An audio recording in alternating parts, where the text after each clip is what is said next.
Hey everyone, Gil here at Camppatton Family Compound.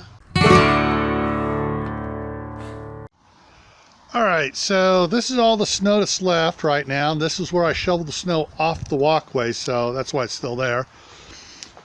It's all gone off the grass, but if you look out here on the grass, you'll see all these pieces of branches and stuff that blew out of these trees here because, well, the wind was blowing, if I can get my hand, that way instead of that way like it normally does.